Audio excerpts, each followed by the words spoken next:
विपक्ष के नेता ने जो प्रेस कॉन्फ्रेंस में कहा कि मतदाता सूची ठीक नहीं है, इसको सुधार करना चाहिए। तो भाई गहन पुनर्निरीक्षण क्या है, एसआईआर क्या है, मतदाता सूची का सुधार करने की प्रक्रिया है। ये भी हमें बता दीजिए।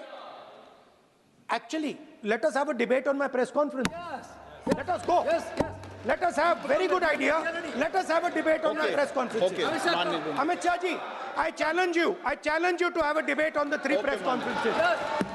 मान्यवर, बिहार में एक मतदाता की उम्र 34 साल बताई गई, 34 साल की है, इसको 124 साल बताया गया। सच था कि इसमें उम्र 124 बार छपी थी।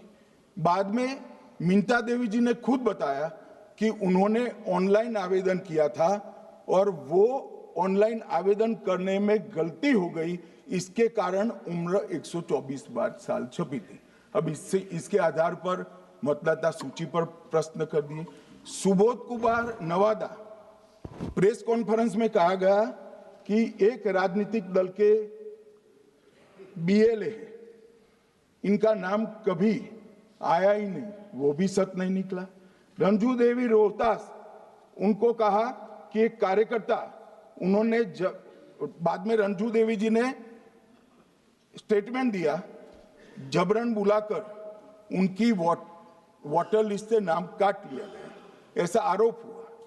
तो रंजू देवी ने यही कहा कि कांग्रेस के कार्यकर्ताओं को कहने पर मैंने गलत जानकारी दी थी। मान्यवर, ये जो प्रेस कॉन्फ्रेंस हुई और उसने जिस प्रकार का देश में माहौल बनाया, चलो ये तो मैंने आरोप जो लगाए थे और सत्य क्या है कहा, मगर मैं विपक्ष के नेता ने जो प्रेस कॉन्फ्रेंस में कहा कि मतदाता सूची ठीक नहीं है, इसको सुधार करना चाहिए। तो भाई गहन पुनर्निरीक्षण क्या है, एसआईआर क्या है, मतदाता सूची का सुधार करने की प्रक्रिया है, और वो कर रहे हैं तो भी विरोध कर रहे हैं, पुरानी मतदाता सूची कर रहे हैं तो भी विरोध कर रहे हैं। भाई मतदाता सूची पुरानी हो या नहीं, आपका हारना तय है, ये मतदाता सूची से नहीं होता। मान्यवर, उन्होंने कहा, अपने लॉजिक के समर्थन में कहा कि भारतीय जनता पार्टी को कभी एंटी इनकम्बेंसी का सामना नहीं करना पड़ता। मान्यवर, एंटी इनकम्बेंसी इनके खिलाफ होती है जो जनहित के विरुद्ध काम करे। ये बात सही है कि भाजपा को एंटी इनकम्बेंसी का फायदा विरोध बहुत कम करना पड़ता है। हमारी सरकारें बार बार चुनकर आती हैं, चाहे राज्य में है या केंद्र में, परंतु ऐसा नहीं है कि हम 2014 के बाद एक भी चुनाव नहीं हारे। छत्तीसगढ़ में 18 में हारे, राजस्थान में 18 में हारे, मध्य प्रदेश में 18 में हारे, कर्नाटक में भी 14 के बाद हारे, तेलंगाना में हम जीत नहीं पाए, चेन्नई में हम जीत नहीं पाए, बंगाल में भी हम हारे। भाई तो तब तो ये मतदाता सूची बहुत अच्छी होती है, टब से नए कपड़े पहनकर आप शपथ ले लेते हो। उस वक्त मतदाता सूची का विरोध नहीं करते हो, और जब मुंह की पटखनी पड़ती है बिहार की तरह, तब मतदाता सूची का विरोध करते हो। माननीय मेरे दोहरे मापदंड नहीं चलेंगे लोकतंत्र में। जब आप जीतते हो तब चुनाव आयोग महान है, जब आप हारते हो तो चुनाव आयोग निकम्मा है, बीजेपी का कहने पर चलता है। जब आप जीतते हो मतदाता सूची अच्छी है, मतदाता सूची अच्छी है, और जब आप हारते हो तो मतदाता सूची खराब है। मान्यवर, मुझे कोई आपत्ति नहीं, इस प्रकार का भ्रांति फैलाए तो फैलाए, मेरा दायित्व है कि इस देश की जनता को एक ड्यूअल स्टैंडर्ड की जानकारी देना, जो मैं आज इस सदन में खड़े होकर दे रहा हूं। मान्यवर, आगे पर भी मैं इस विषय को कहूंगा, और ढेर सारे आरोपों के मेरे पास जवाब है। जो 3 प्रेस कॉन्फ्रेंस में, एक सादा प्रेस कॉन्फ्रेंस, एक एटम बम वाला प्रेस कॉन्फ्रेंस, एक परमाणु बम वाला, ये तीनों में क्या हुआ, इसके सारे जवाब मेरे पास है। मान्यवर, अब ये कहते हैं कि 2-2 जगह है, 2-2 जगह मतदाता है। मान्यवर, किन किन लोगों के 2-2 जगह मतदाता में, इसमें जिनके नाम 2 जगह रजिस्टर्ड है उसका दोष नहीं निकालता मैं, क्योंकि एक जगह से कोई व्यक्ति दूसरी जगह गई तो 2010 के बाद इसको डिलीट करने का अधिकार आरओ के पास से ले लिया गया। इसके कारण ये विसंगतियां खड़ी हुई। किसके हैं? श्री प्रशांत किशोर जी के 2 जगह मतदाता है, पवन खेरा जी का भी है, तेजस्वी यादव का स्वयं का है, टी सिद्दीकी एनआईसी केरल के नेता का है, मान्यवर संजय सिंह आप पार्टी के नेता के हैं, एक किशोरी पेडनेकर यूबीटी शिवसेना के हैं, इनका भी है। मान्यवर सामान्य गलतियां हैं, क्योंकि एक नियम आ गया, जिसका जब वोट काटने का जिसका अधिकार है उसको रोक लिया गया, तो आरओ वोट काट नहीं सकता था, इसलिए 2 जगह रह गए। अब वो ही एक गहन पुनर्निरीक्षण से सुधरना है, मगर आप गहन पुनर्निरीक्षण को वोट चोरी कह रहे हो। मान्यवर, वोट चोरी किसको कहते हैं वो मैं बताना चाहता हूं, और हमारे यहाँ कुछ परिवार ऐसे हैं जो पूछते नहीं वोट चोरी करते। अच्छा बोलिए आप। हाँ बोले आप बोले। हाँ बोले आप बोले। स्पीकर सर, मेरा कल एक सवाल था, जो हिंदुस्तान के इतिहास में पहली बार डिसीजन लिया गया कि इलेक्शन कमिश्नर्स को फुल फुल इम्यूनिटी दी जाएगी। ठीक है, ये है ना, इसका जवाब इसका पीठ में खत्म नहीं किया सर। इसके पीछे जो थिंकिंग थी वो हमें सबसे पहले बताएं। ठीक है। दूसरी बात, नहीं हरियाणा की जहां इनने बात की, इन्होंने एक उदाहरण लिया, वहां पर अनेक उदाहरण हैं। वो भी आपने दिया था ना, 19 वो भी आपने दिया था, इसलिए दिया वो भी। 19 लाख वहां पे फेक लोग वो उदाहरण आपने दिया था, इसलिए उसका जवाब दिया। और ये भी हमें बता दीजिए, actually let us have a debate on my press conference. Let us go. Let us have very good idea. Let us have a debate on my press conference. Amit Shah ji, I challenge you to have a debate on the 3 press conferences. Please. ठीक है, बैठ जाइए, बैठ जाइए। माननीय, please माननीय, आपने बात की थी, प्लीज।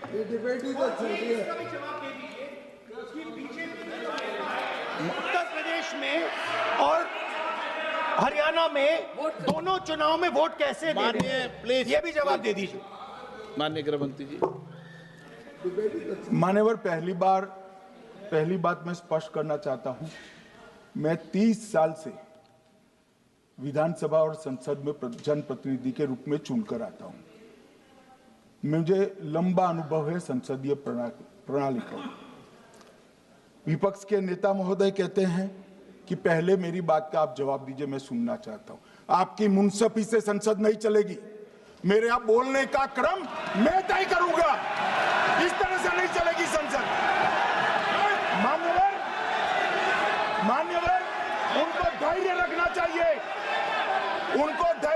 चाहिए, मेरा जवाब सुनने का।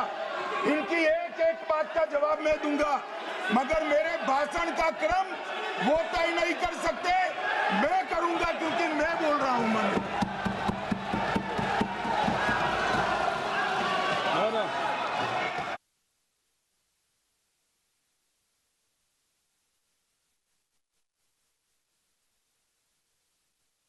एक मिनट गृह मंत्री जी, एक मिनट गृह मंत्री, क्या गलत बोला उन्होंने यही बोला, आपने जो बात उठाई है मुझे कब बोलना है मैं तय करूंगा, यही बोला ना, उसमें क्यों उत्तेजित हो रहे हो आप?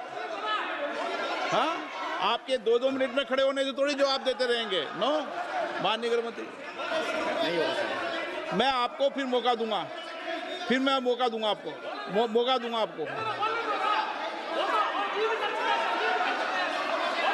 हाँ बोलिए, बोलिए सर। ये बोलिए। आपने अगर अमित शाह जी का रिस्पांस देखा तो ये कंप्लीटली डिफेंसिव रिस्पांस है, ये घबराया हुआ रिस्पांस है, ये डरा हुआ रिस्पांस है। अब सुनिए पूरी बात, प्लीज माननीय, नो सच्चा रिस्पांस नहीं है। माननीय गृह मंत्री जी, मान्यवर, आपके चेहरे पर बैठो, माननीय, आपके चेहरे पर चिंता की लकीरें मैं देख रहा हूं कि मैं क्या बोलूंगा। मैं उनके उकसावे में नहीं आऊंगा, मैं मेरे विषय पर बोलूंगा। मान्यवर, मैंने इतना ही कहा कि मैं मेरे भाषण का क्रम मैं तय करूंगा। मेरे भाषण का पहले क्या बोलना, बाद में क्या बोलना, मैं तय करूंगा। और मैं मानता हूं कि हर एक वक्ता का ये अधिकार है, उनका भी है, मेरा भी है। कल वो बोल रहे तो हम ऐसा थोड़ी ना बोले आप झूठ क्यों बोल रहे हो। हम नहीं बोले, नहीं बोल सकते साहब, वो माननीय विपक्ष के नेता है, वो बोल सकते अपना भाषण। मान्यवर, और मैंने तो ये भी कहा मेरा पूरा भाषण छूट कर कुछ बच जाता है तो आप पूछिएगा, मैं जवाब दूंगा। मगर अब धैर्य भी चाहिए और सुनना भी चाहिए, दोनों चीजें करनी पड़ती है। मान्यवर, वोट चोरी का कोहराम बचा है। मैं वोट चोरी किसको कहते हैं वो बताना चाहता हूं। वोट चोरी के 3 आयाम हैं। एक तो मतदाता नहीं है, मतलब योग्यता नहीं है, और आप वोटर बन जाते हो तो वोट चोरी माना जाएगा। दूसरा, आप गलत प्रकार से चुनाव जीतते हो तो वोट चोरी माना जाएगा। और तीसरा, जनादेश को डिफाई करते हो, मतलब वोट के विपरीत आप कोई पद प्राप्त कर लेते हो तो भी एक प्रकार से वोट चोरी होता है। अरे सुनो ना, क्यों जल्दबाजी करते हो मानिकम, क्यों? अब मैं 3 वोट चोरी की घटनाएं बताना चाहता हूं। सबसे पहली घटना हुई आजादी के बाद देश का प्रधानमंत्री तय करना था। तय कौन करना था?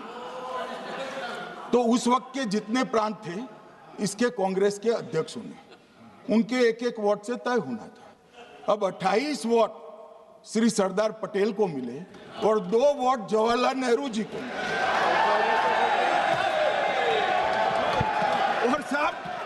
और साहब प्रधानमंत्री जवाहरलाल जी बने। मान्यवर,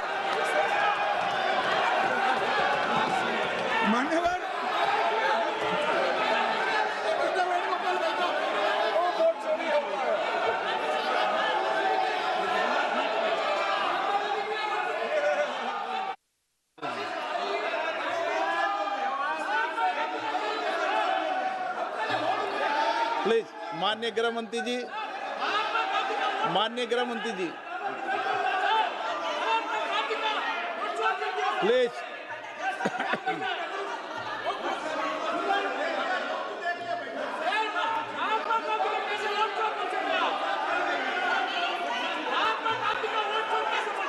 बैठो बैठो, बैठिए माने, प्लीज प्लीज प्लीज।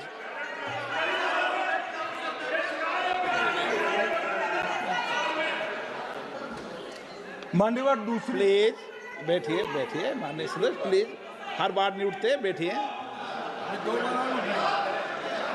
मान्यवर, दूसरे प्रकार की वोट चोरी और नैतिक तरीके से चुनाव जीतना, ऐसी वोट चोरी भी भूतकाल में एक बार हुई थी। श्रीमती इंदिरा गांधी रायबरेली से चुनी गई। इलाहाबाद हाईकोर्ट में श्री राजनारायण पहुंचे कि चुनाव नियमों के अनुसार नहीं हुआ।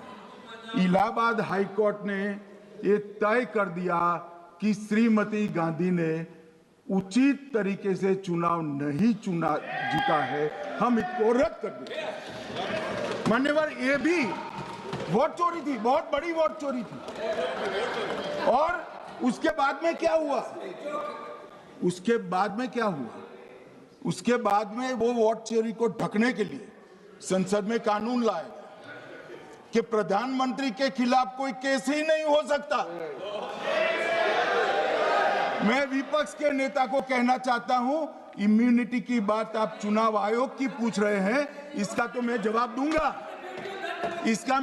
दूंगा, इम्यूनिटी का। मगर ये इम्यूनिटी जो श्रीमती गांधी ने दी थी, इसके लिए आपका क्या कहना है? आपका क्या जवाब है? और उन्होंने तो स्वयं के लिए ले ली, उनका आरोप है।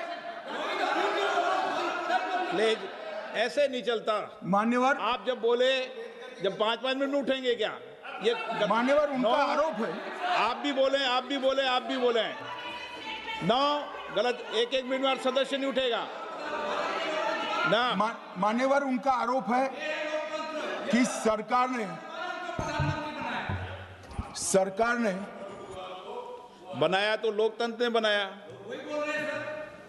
तो जो समय का केस था वो बताया है, आगे का तो बताया। मोदी जी को भी सब लोगों ने प्रधानमंत्री बनाया है भाई, आपकी कृपा से नहीं बने हैं।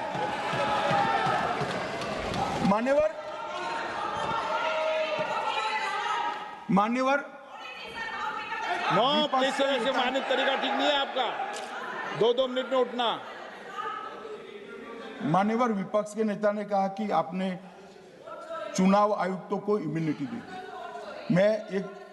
इनका आरोप सत्य नहीं है, मैं इसकी बात बाद में करता हूं, परंतु हमने तो चलो मानो चुनाव आयुक्त को इम्यूनिटी दी, श्रीमती गांधी ने तो अपने आप को इम्यूनिटी दी।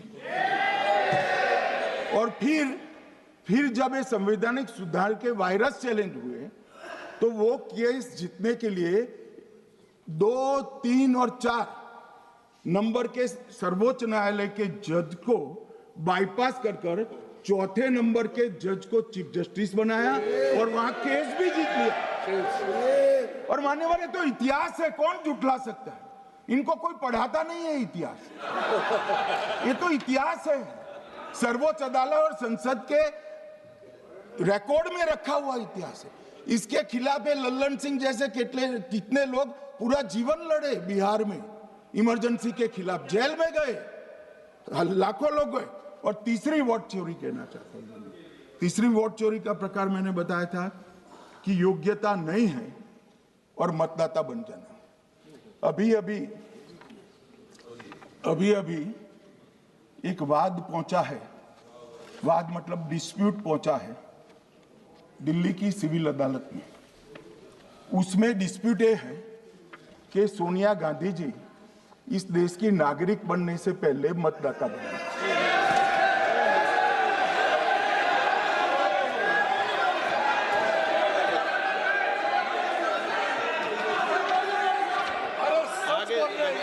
आगे सुनो, बोल क्या रहे, पूरी बात तो सुनो।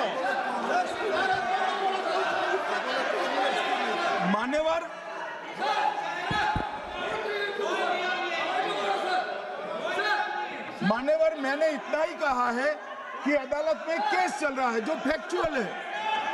अब जवाब तो उनको अदालत में देना है, सोनिया जी ने यहां क्यों दे रहे हैं? अदालत में जवाब देना है।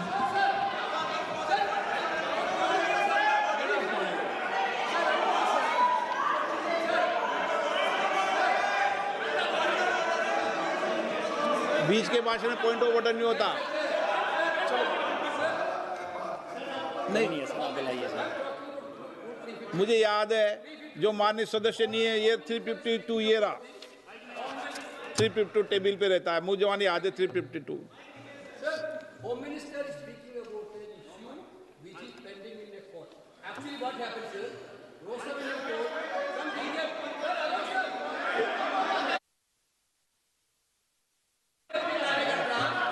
filed a case on Madam Sonia Gandhi's voting on that 80. Sir, that Rosaville Court dismissed that case without, there is no substance in that case. After that, the same person given an appeal. Gandhi not even voted in that election. I am challenging Home Minister. Okay. Sonia Gandhi not even voted that election. Can you prove it? Can you prove it? Sir, misleading statement a Home Minister doing. Sir, you are. What is this, sir? एक minute please दादा, एक minute please. No, बैठिए। No मान्य please. देखिए मान्य सदस्य, 2 दिन से मैं चर्चा को सुन रहा हूं और 2 दिन से चर्चा को सुन रहा हूं और 352 आपने भी पढ़ा है, मैंने भी पढ़ा है, ठीक है ना। कई बार इधर से भी उधर से भी इस विषय को कई बार बोला गया है। जब डिबेट चलती है उसके संदर्भ में कई विषयों को बोला जाता है, ठीक है ना। और इसीलिए सुनिए बात, माननीय गृह मंत्री जी ने आपने आधी बात सुनकर हर 2-2 मिनट में उठने लगोगे, ऐसे चर्चा नहीं होती। आप उनकी पूरी बात को सुनिए, क्या संदर्भ था, उन्होंने कोई फैसला नहीं दिया है, उन्होंने एक जानकारी जो आई है वो जानकारी सदन के पटल पे रखी है। अब मुझे सुनिए तो, अब आपने एक मुद्दा खड़ा किया, मुझे जवाब तो देने दीजिए। मान्यवर, मैंने कुछ ऐसा नहीं कहा, मैंने सिर्फ इतना कहा है कि एक वाद दायर हुआ है दिल्ली की अदालत में, मैंने कोई कंक्लूजन नहीं कहा, मैंने कहा कंक्लूजन कहा, मैंने कोई कंक्लूजन नहीं कहा। कंक्लूजन तो जब उनका नोटिस का जवाब वो दे देगी तब अदालत देगी, तब फिर से बताऊंगा मैं। मगर अभी तो मैंने सिर्फ इतना कहा है कि वहां एक केस रजिस्टर्ड हुआ है जिसमें श्रीमती गांधी को नोटिस इश्यू किया है, इसमें इतने लाल पीले होने की जरूरत क्या है? मान्यवर, हम सबका साझा दायित्व है, हम भी विपक्ष में बैठे, हम चुनाव जितने जीते हैं इससे ज्यादा हारे हैं। हम लोगों का तो एक प्रकार से पौना जिंदगी ही विपक्ष में ही चला गया, चाहे राज्य हो या केंद्र हो। कई चुनाव हमारे, हमने चुनाव आयुक्त और चुनाव आयोग पर कभी आरोप नहीं लगाए। एक नया पैटर्न खड़ा हुआ, एक नया पैटर्न। मैं पूरा वाक्य नहीं बताना चाहता। श्रीमती ममता बनर्जी ने चुनाव आयोग पर आरोप लगाए, स्टालिन जी ने लगाए, बीडी सतीशन जी ने लगाए, श्री राहुल गांधी ने लगाए, मल्लिकार्जुन खड़गे जी ने लगाए, तेजस्वी यादव जी ने लगाए, अखिलेश यादव जी ने लगाए, वी शिवन कुट्टी ने लगाए, हेमंत सोरेन जी ने लगाए, भगवंत मान जी ने लगाए। अब पहले तो ऐसी परंपरा सिर्फ कांग्रेस पार्टी में थी, मगर संपर्क का दोष कहता होता है साहब, ये सारे इंडिया अलायंस वाले चुनाव आयोग के खिलाफ आए। मान्यवर, चुनाव आयोग एक तटस्थता से चुनाव कराने वाला संस्थान बनाया गया और इसकी मान्यता कोई पॉलिटिकल पार्टी ने नहीं दी, भाग और अनुच्छेदों के तहत हमारे संविधान ने दी है और ये संवैधानिक प्रक्रिया है। इस संवैधानिक प्रक्रिया पर सवाल खड़े कर कर, अनर्गल आरोप कर कर आप पूरे चुनाव आयोग की एक प्रकार से पूरे दुनिया में इसकी छवि को धूमिल करने का काम कर रहे हैं। आपको लगता है कि आप सरकार की छवि धूमिल करें? ना जी, आप पूरी दुनिया में भारत के लोकतंत्र की छवि को धूमिल करें। मान्यवर, सरकार का तो इतना ही सवाल है, मान्यवर सरकार का तो इतना ही सवाल है कि भारत के मतदाता क्या सोचेंगे, मगर मतदाता का सोचने का सवाल नहीं है। मतदाता को तो मालूम है कि हमने तो वोट दिया है इसलिए चुनकर आए हैं, तो उसके मन में कोई डाउट नहीं है। ये वोट चोरी करते रहे, घुसपैठिया बचाओ यात्रा निकाली और बिहार में 2/3 बहुमत से हम जीत गए। मान्यवर, ये जो नई परंपरा शुरू हुई कि देश के अंदर चुनाव न जीते तो चुनाव आयोग को बदनाम करो, चुनाव प्रक्रिया को बदनाम करो, मतदाता सूची को बदनाम करो, ये हमारे लोकतंत्र का भला नहीं करेगी। यही आयुक्त के तहत, यही सरकार के होते हुए आप कई चुनाव जीते, हम कुछ नहीं बोले, हम पार्टी में बैठकर इसकी मीमांसा की, मगर ये लोग चुनाव आयोग पर। प्लीज नो, आप बैठिए, आप ठीक है बैठिए। माननीय सदस्य प्लीज प्लीज। मान्यवर, मैं थोड़ी स्पष्टता के लिए आंकड़ा देना चाहता हूं। मई 14 में श्रीमान नरेंद्र मोदी इस देश के प्रधानमंत्री बने, तब से उनको आपत्ति है। तो एनडीए क्या क्या जीती? 3 लोकसभा चुनाव हम जीते, 41 राज्यों के विधानसभा चुनाव जीते, तो हम 44 विधानसभा टोटल चुनाव जीते हैं 2024 से 25 तक। मगर वो भी 30 चुनाव जीते हैं अलग अलग विधानसभा में, 30 जगह पे।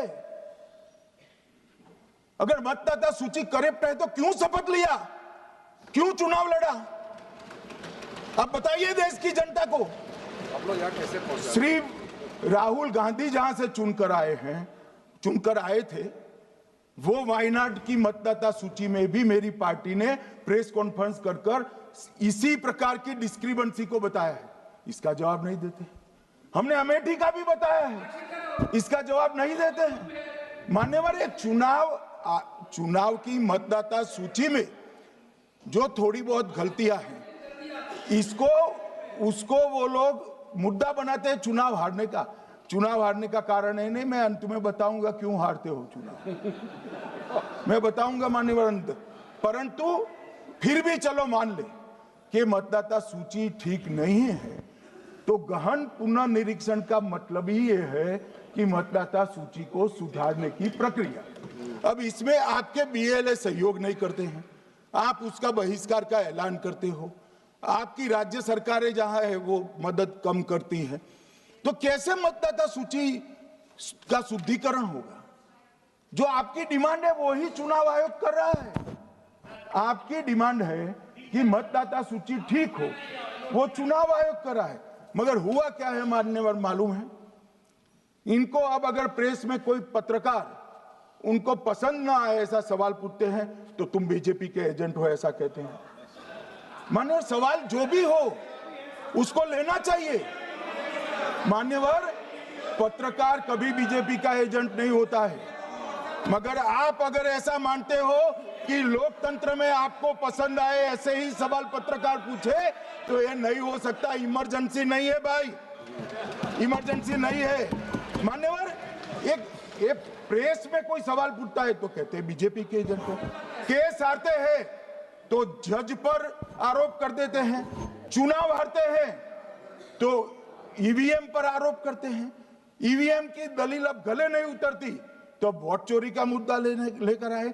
वोट चोरी का मुद्दा लेकर पूरा बिहार में यात्रा निकाली, फिर भी हार गए। अब हारने का कारण आपका नेतृत्व है, ये हारने का कारण ईवीएम और मतदाता सूची नहीं। और अगर ये मानते हैं मान्यवर, अगर ये मानते हैं कि इनको कोई पूछने वाला नहीं है, भगवान करे मैं गलत पड़ जाऊं, कांग्रेस के कार्यकर्ता इनका हिसाब मांगेंगे। एक दिन कांग्रेस के कार्यकर्ता इनका हिसाब मांगेंगे कि इतने चुनाव कैसे हार गए। मान्यवर, कोई जज आजादी के इतने साल में नहीं हुआ है मान्यवर कि कोई जज एक जजमेंट दे तो जज के खिलाफ इंपीचमेंट लेकर आते हैं। अपनी वोट बैंक को एड्रेस करने के लिए इंपीचमेंट लेकर आते हैं मान्यवर। और ये सारे ने तो साइन कर दिया, साथ ही साथ उद्धव जी ने भी साइन कर दिया। उद्धव जी, जजमेंट क्या है? एक पहाड़ी पर मान्यता है कि हाँ सबसे ऊपर दिया जलाया जाए। मान्यवर, ये वोट बैंक को संभालने के लिए एक हाईकोर्ट के जज के सामने इंपीचमेंट लेकर आए हैं। देश की जनता उनको मदद नहीं करे।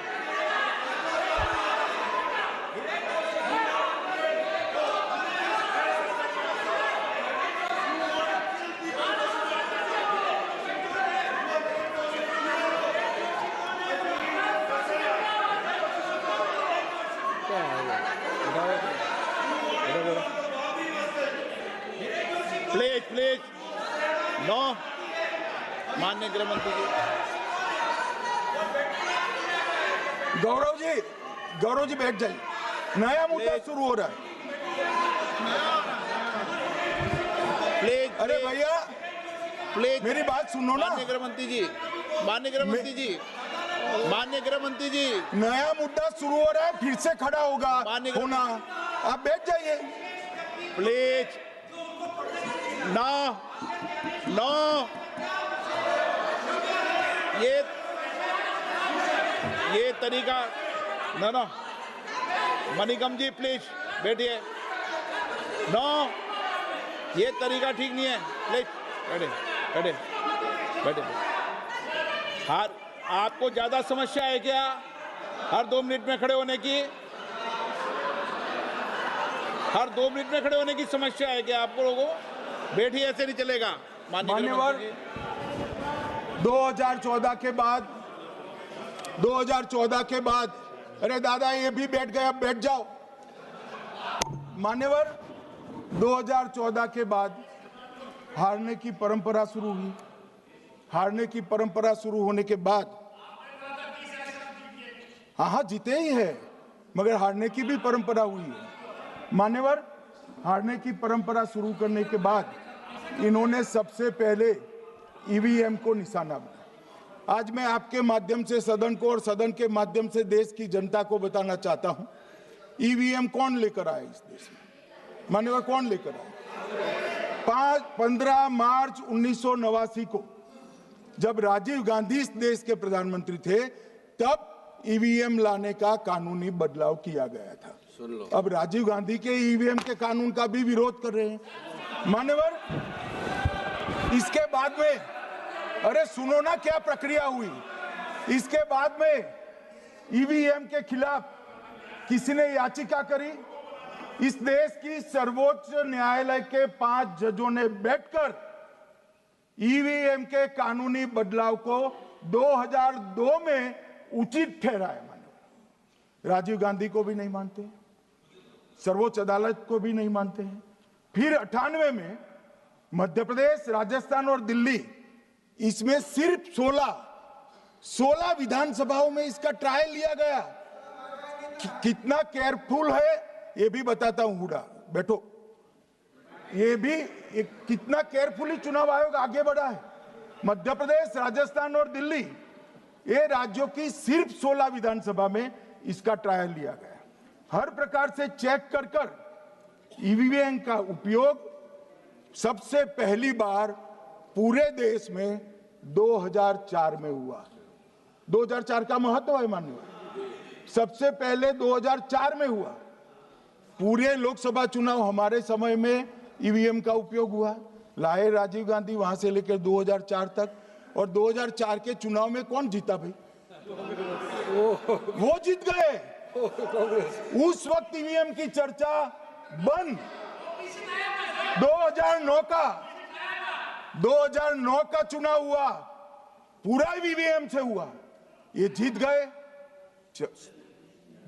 चुप्पी साध ली। 2014 में सब हम जीते तो कौ चालू कर दी। वो सरकार में थे। मान्यवर, ये क्या है? जब कानून आप लाए, मशीन आपने इंट्रोड्यूस किया, चुनाव आप पहला जीते मशीन से, दूसरा चुनाव जीते, मौत से 10 साल राज किया और हार गए तो फिर रोते हैं। मान्यवर, देश की जनता मानती है इसको। और दूसरी बात, जब चुनाव आयोग को भी लगा कि सच्चे झूठे आरोप होते हैं, तो इस पर रिसर्च की एक प्रक्रिया हुई। मानिएगा 5 साल रिसर्च के बाद वीवीपीएटी की इंट्रोडक्शन हुआ। ये वीवीपीएटी क्या है? मैं जब वोट दबाता हूं तो समझ गए दादा, धन्यवाद। मान्यवर, मैं जब वोट दबाता हूं तो मैंने कमल के निशान पर वोट दबाया, तो पास में एक पर्ची निकलती है कि आपका वोट कमल के निशान पर रजिस्टर हो गया है। फिर भी आरोप हुए कि पर्ची वाले ये 2 अलग होते। तो चुनाव आयोग ने निर्णय किया कि 5% ईवीएम और वीवीपैट के परिणाम कंपेयर होंगे। तो मशीन खुला, इसमें 396 वोट मिले। तो वीवीपैट में कितने वोट मिले? तो 396 है या नहीं है, ये 5% मशीनों में मिलता है। मान्यवर, मैं आंकड़े लेकर आया हूं चुनाव आयोग को पूछकर आज कि कितने वीवीपैट और मशीन का मिलान नहीं हुआ। आज तक 16,000 मशीन और वीवीपैट का मिलान हुआ है, एक भी वोट का बदलाव नहीं। और ये जब मतगणना होती है तब उनके पोलिंग एजेंट बैठते हैं मान्यवर, परिणाम पर वो साइन करते हैं, दोनों प्रकार के, मशीन के और वीवीपीएटी के परिणाम पर भी साइन करते हैं मान्यवर। और ये इस पर आरोप लगा रहे हैं मान्यवर। अब ये कह रहे हैं कि उस वक्त वाईफाई नहीं थी। सबसे पहली बात, 2004 में वाईफाई आ चुकी थी, मगर फिर भी चलो मान लो, आरोप लगाते गए। ईसीआई ने 2009 में एक छेड़छाड़ के आरोप पर भाग लेने के लिए 10 राज्यों में 100 ईवीएम लगाई गई। सब लोगों ने प्रयास किया, 2009 में कोई छेड़छाड़ नहीं कर पाए, फिर भी आरोप लगाए। तो 2017 में इलेक्शन कमीशन ने जून 2017 में 3 दिन तक ईवीएम इलेक्शन कमीशन की ऑफिस में रखे कि कोई भी पार्टी आकर, कोई भी टेक्नोक्रेट आकर, कोई भी साइंटिस्ट आकर ईवीएम को हैक कर बता दे। ये तो गए ही नहीं, ये नहीं गए। मान्यवर, ये सिर्फ प्रेस में आरोप करते, ना अदालत में जाते हैं, ना चुनाव आयोग के पर जाते। मान्यवर, मगर एक्सपर्ट भी नहीं गए। आप कोई एक्सपर्ट भेज देते भैया, एक्सपर्ट भी नहीं भेजा। और मान्यवर, 2017 में फिर चुनाव आयोग इस निर्णय पर पहुंचा कि आने वाले सब चुनाव ईवीएम से होते हैं। अब चुनाव आयोग ने तो निर्णय कर दिया, मगर मैं भी साहब थोड़ा ज्यादा सोचता हूं। तो मैंने सोचा, ये चुनाव आयोग कहता है कुछ नहीं हो रहा है, कुछ नहीं हो रहा है, तो ये लोग आरोप क्यों लगा रहे हैं?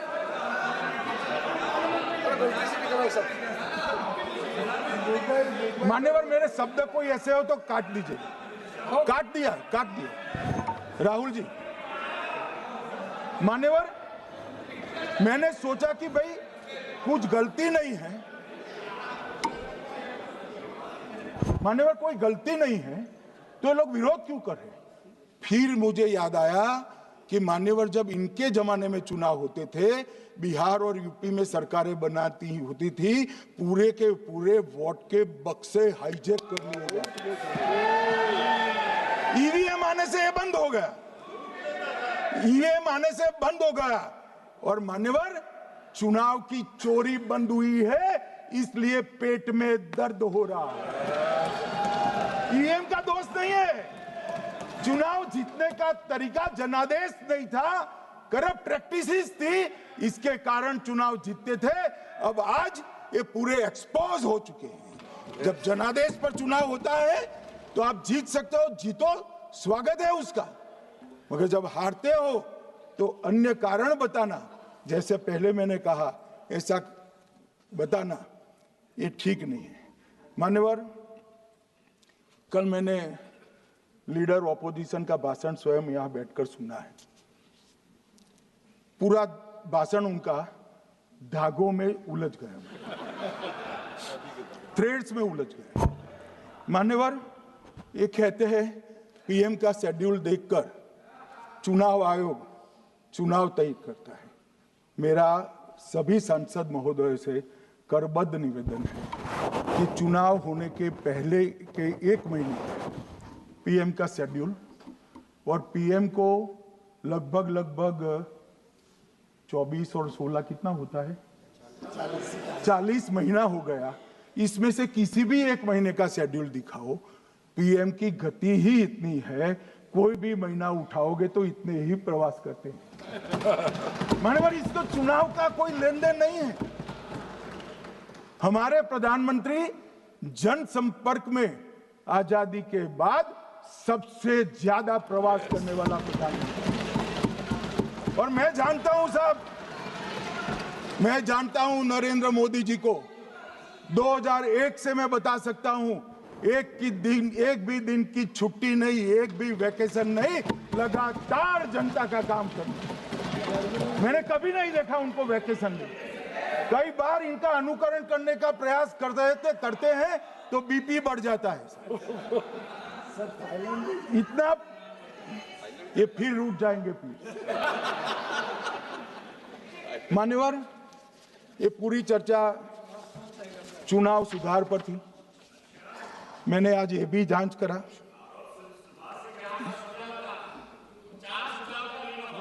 सुनो ना, जरा धैर्य रखो भाई। मान्यवर, मैंने आज सुबह चुनाव आयोग के वहां जांच कराई। जांच मतलब कोई गोपनीय चीज नहीं पूछी है, आप इसका इशू मत बने। मैंने ये पूछा कि चुनाव सुधार के लिए मई 2014 के बाद कौन सी पार्टी से कितने आवेदन आपको मिले, क्योंकि चुनाव सुधार जो करना है इसकी प्रक्रिया क्या है। मान्यवर, चुनाव सुधार सभी राजनीतिक दलों के साथ चर्चा कर चुनाव आयोग भारत सरकार के विधि मंत्रालय को भेजता है और विधि मंत्रालय इसका कानून बनाकर संसद के सामने रखता है। ये प्रक्रिया है। तो मैंने सोचा कि इतना बड़ा हो हल्ला हुआ तो ढेर सारे चुनाव सुधार कांग्रेस पार्टी ने दिए होंगे, तो मैं जरा उसका पुच्छा कर दूं, लगे हाथ तो इसकी भी बात कर लूं। इसमें गोपनीय क्या है? तो मैंने पूछा तो साहब मुझे एक रहस्य मालूम पड़ा कि आज तक मई 2014 से चुनाव आयोग को एक भी चुनाव सुधार का सुझाव कांग्रेस पार्टी से नहीं मिला। मान्यवर,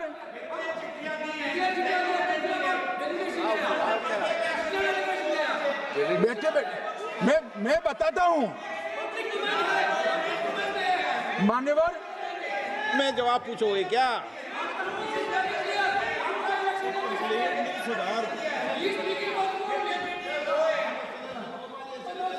आप भी बोले, हर बोलने पर एक एक बार उठेंगे क्या? हर चीज का जवाब पूछेंगे क्या आप? नो, ये तरीका ठीक नहीं है। नो, ये तरीका ठीक नहीं है।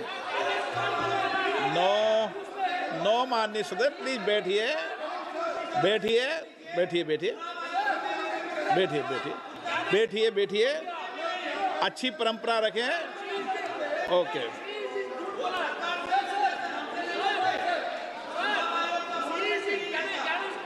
नो नो प्लीज, हर 2 मिनट नहीं उठते। अच्छी है।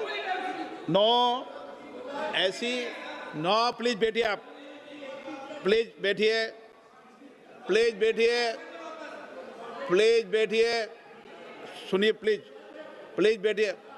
माननीय सदस्यगण, ये कभी परंपरा नहीं रही कि सत्ता पक्ष और प्रतिपक्ष का कोई भी माननीय सदस्य कभी बोल रहा हो तो हर विषय पर बैठे बैठे टिप्पणी करना या हर विषय पर खड़े होकर सवाल पूछना, ये परंपरा कभी नहीं रही। आपने भी भाषण दिया आज, आपको कोई ने बीच में उठ के पूछा कोई ने? माननीय गृह मंत्री जी, अच्छी परंपराएं लागू करो, अच्छी तरह चलाएं सदन। मैं मेरे स्टेटमेंट पर कायम हूं।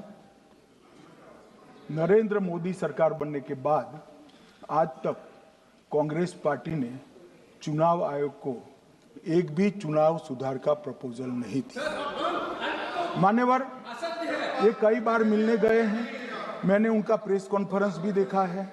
उनका प्रेस कॉन्फ्रेंस था चुनाव प्रक्रिया के अंदर उनका जो डिस्प्यूट है वो ऑनगोइंग इलेक्शन में इसको रजू करने का।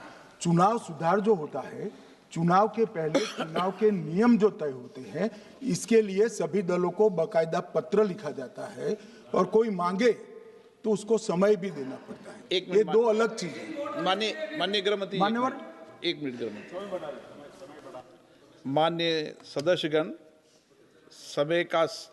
सदन का समय माननीय गृह मंत्री जी के वक्तव्य की समाप्ति तक बढ़ाया जाता है। माननीय गृह मंत्री जी। मान्यवर, कर विपक्ष के नेता ने 3 सवाल पूछे थे और 4 सुझाव दिए थे। पहला सवाल था मुख्य न्यायाधीश को चुनाव आयोग चयन समिति से बाहर क्यों निकाला गया, पहला सवाल था। दूसरा सवाल था दिसंबर 2003 में कानून बदलकर चुनाव आयोग को पूर्ण प्रतिरक्षा क्यों दी गई। और तीसरा शार्प क्वेश्चन था सीसीटीवी फुटेज 45 दिन में नष्ट करने का कानून क्यों लाए। कानून नहीं लाए हैं, सर्कुलर चुनाव आयोग ने इश्यू किया है, मगर ठीक है, हार्द में समझ रहा हूं ये क्यों कर रहे हैं। ये 3 इसके जवाब थे। मान्यवर, मैं इसमें से सबसे पहले सवाल का जवाब देना चाहता हूं।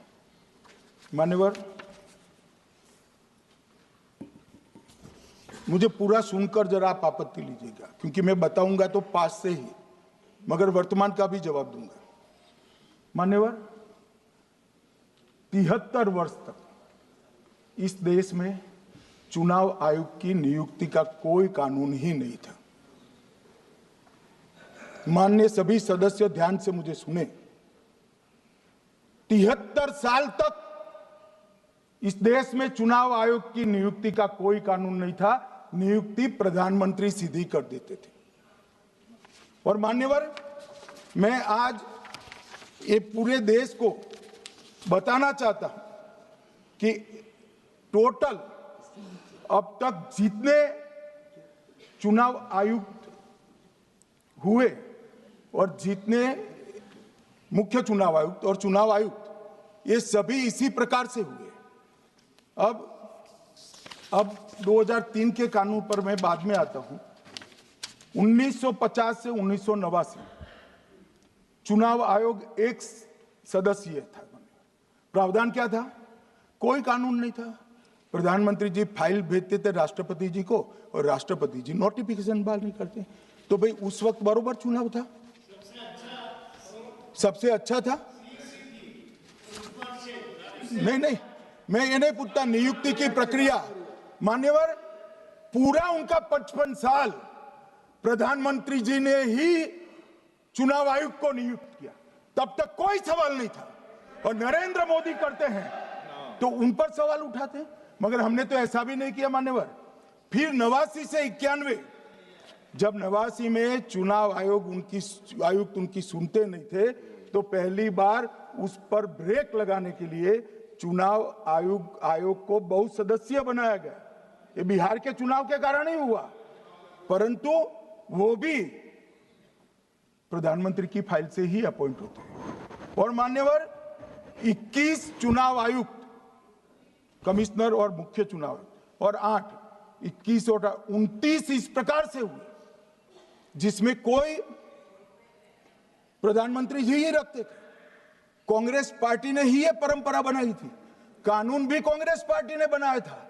मगर आज आरोप करना है इसलिए आपने चुनाव चोरी कर लिया, चुनाव चोरी कर लिया, चुनाव चोरी के कहने से कुछ नहीं होता। जनता हमको सुनती है भाई, और हम जवाब भी देते हैं। मान्यवर, ये 50 से लेकर 2023 तक कोई कानून नहीं।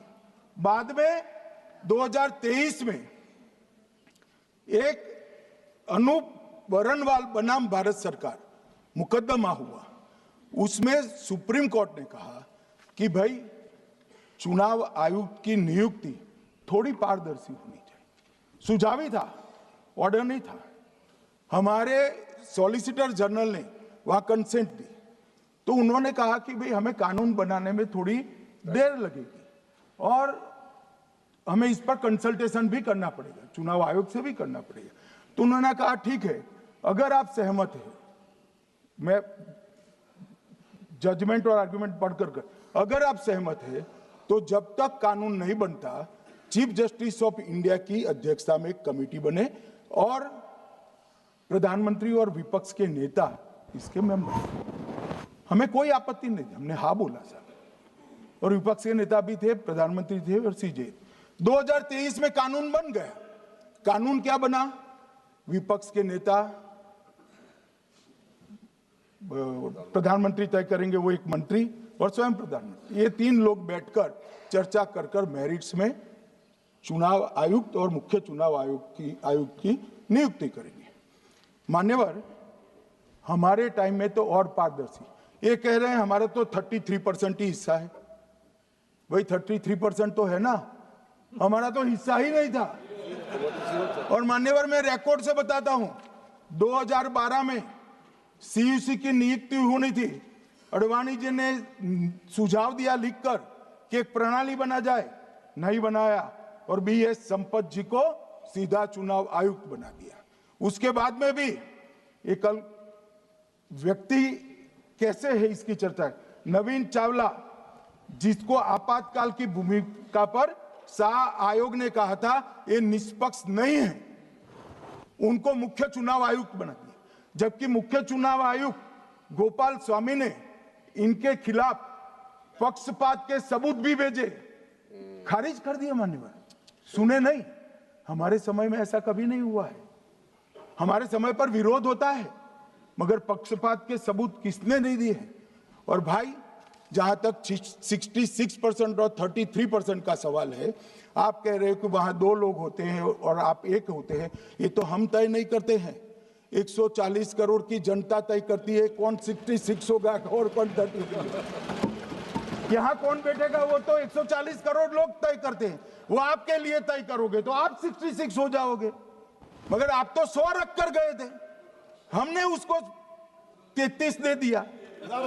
मान्यवर ये क्या सवाल उठाते, और वो समझते हैं कि मैं बोलता हूं तो बस ये ब्रह्म वाक्य होगा। ऐसे नहीं होता है मान्यवर, हर चीज के तर्क होते हैं।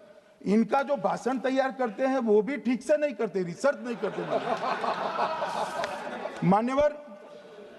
इन्होंने सीसीटीवी फुटेज 45 दिन में इलेक्शन कमीशन ने नष्ट करने का निर्णय किया, इस पर आपत्ति उठाई। मान्यवर, जन प्रतिनिधित्व अधिनियम 1951 की धारा 81 में एक प्रावधान है। प्रावधान क्या है? उम्मीदवार चुने जाने के बाद 45 दिन में चुनाव याचिका दायर कर सकते हैं। 45 दिन के बाद इसको कोई चुनौती नहीं दे सकता। ये नियम 1991 में बना, तब उस वक्त सीसीटीवी फुटेज नहीं था। सीसीटीवी फुटेज बाद में चुनाव आयोग ने एक सर्कुलर से रूल्स में बदलाव कर ऐड किया। अब किया क्या है चुनाव आयोग ने?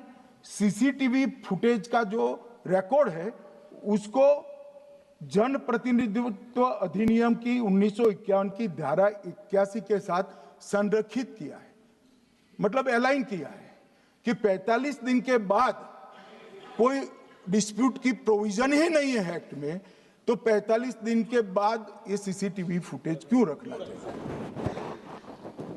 अब इतनी सादी समझ नहीं है सब, मैं क्या कर सकता हूं? सब समझ के कोई इंजेक्शन नहीं होते जो भ्रम से दे दिया।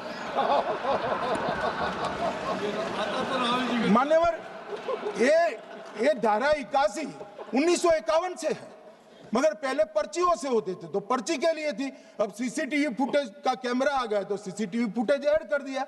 मान्यवर, उन्होंने कहा, और इस वक्त जब सीसीटीवी फुटेज जब प्रक्रिया में ऐड किया, तब स्पष्ट चुनाव आयोग ने कहा था कि सीसीटीवी रिकॉर्डिंग संवैधानिक दस्तावेज नहीं है, ये आंतरिक प्रबंधन है। किस चीज का आंतरिक प्रबंधन? कि चुनाव सीज होने के बाद कोई पुनः मतदान की अर्जी करता है कि भाई ये मतदान मथक में चुनाव ठीक नहीं हुआ, तो चुनाव आयोग जो निर्णय करता है वो सीसीटीवी फुटेज के आधार पर करता है। पहले मौखिक करता था, टेक्नोलॉजी आई, सीसीटीवी फुटेज स्वीकार कर लिया। अब ये आंतरिक प्रबंधन के लिए है मान्यवर। फिर भी चुनाव आयोग का जो निर्णय मैं बताता हूं, उन्होंने कहा सामान्य जनता को एक्सेस होना चाहिए। रूल्स बनाया गया है, सामान्य व्यक्ति सीसीटीवी फुटेज उच्च न्यायालय में जाकर 45 दिन के अंदर ऑर्डर करा सकता है। अब ये कहेंगे 45 दिन में जजमेंट नहीं आएगा, मगर उच्च न्यायालय इतना ऑर्डर कर सकता है कि सीसीटीवी फुटेज आप डिस्ट्रॉय मत करना। मान्यवर, राजनीतिक दलों को एक्सेस देने का उन्होंने प्रावधान करा है, तो वो चुनाव को चैलेंज करे राजनीतिक दल 45 दिन के अंदर। ऑटोमेटिक जो चुनाव चैलेंज होता है मान्यवर, उसका सीसीटीवी फुटेज नियमों से हम चुनाव आयोग रिजर्व कर देता है। मान्यवर, ये प्रक्रिया कुछ पढ़ते नहीं। इसके बाद पॉलिटिकल एजेंटों को एक्सेस होनी चाहिए। पॉलिटिकल एजेंट भी मान्यवर हाईकोर्ट से इसको प्राप्त कर सकता है। अब करते कुछ नहीं, एक भी ना हाईकोर्ट में अर्जी करी ना चुनाव आयोग में करी, और सीसीटीवी फुटेज का बहाना लेकर बोलने लगे। अब इतने लाखों बूथों का सीसीटीवी फुटेज हर नागरिक मांगने लगा कोई कारण के बगैर, तो किस प्रकार से चुनाव आयोग दे सकता है? किस प्रकार से दे सकता है? यहां हुआ क्या है, सब प्राप्त करना चाहते हैं वो प्रेस कॉन्फ्रेंस कर। उनको लगता है कि मेरी प्रेस कॉन्फ्रेंस ये संवैधानिक प्रावधान के तहत होती है। ऐसा नहीं होता है। वे प्रेस कॉन्फ्रेंस जो करते हो जिन मुद्दों का, इसकी लीक कर अर्जी दे दो, टपक से मिल जाएगी सारी दिख, मगर अर्जी नहीं करते, कोर्ट में नहीं जाते हैं, चुनाव आयोग में नहीं जाते हैं, और चुनाव चोरी हो गया, चुनाव चोरी हो गया, चुनाव चोरी हो गया करते। मान्यवर ऐसे नहीं चलेगा। इस देश को, लोकतंत्र को आप धूमिल नहीं कर सकते और सबने सीखना चाहिए और भाषण ढंग से तैयार करने का भी सीखना चाहिए। मान्यवर,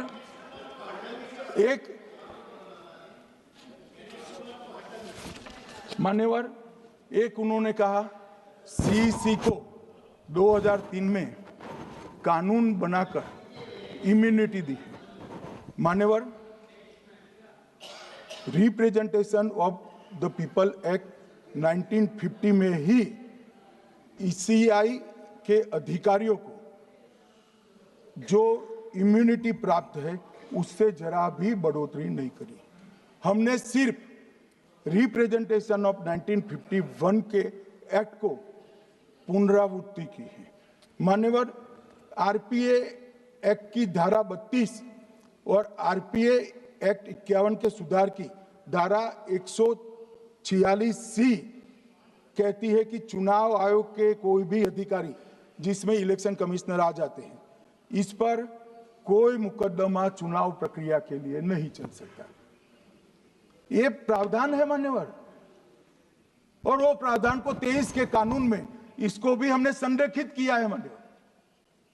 इतने सारे वकीलों को राज्यसभा दे रखी है, भगवान जाने क्या करते हैं सर, अपने नेता को ब्रीफ भी नहीं करते। मान्यवर, ये वाक्य आप निकाल सकते हैं, ये वाक्य निकाल सकते हैं। मान्यवर,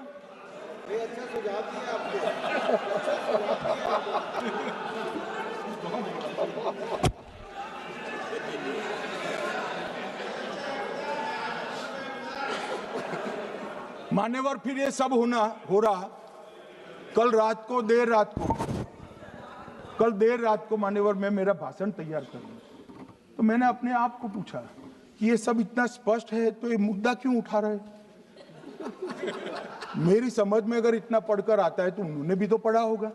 ये मुद्दा क्यों उठा रहे? मूल मुद्दा है अवैध घुसपैठियों को मतदाता सूची में रखने। इन लोगों ने मान्यवर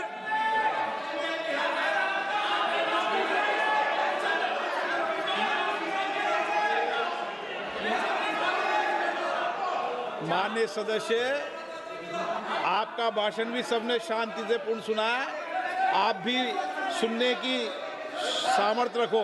नहीं, आप सुनने की सामर्थ्य रखो। नो, प्लीज बैठिए, सुनो, पूरा भाषण सुनो। आप जब बोलते हैं तो इधर भी सुनते हैं, आप भी इधर भी बोलते हैं, इधर सुने। गृह मंत्री इलेक्शन रिफॉर्म के लिए बात बोलता सर।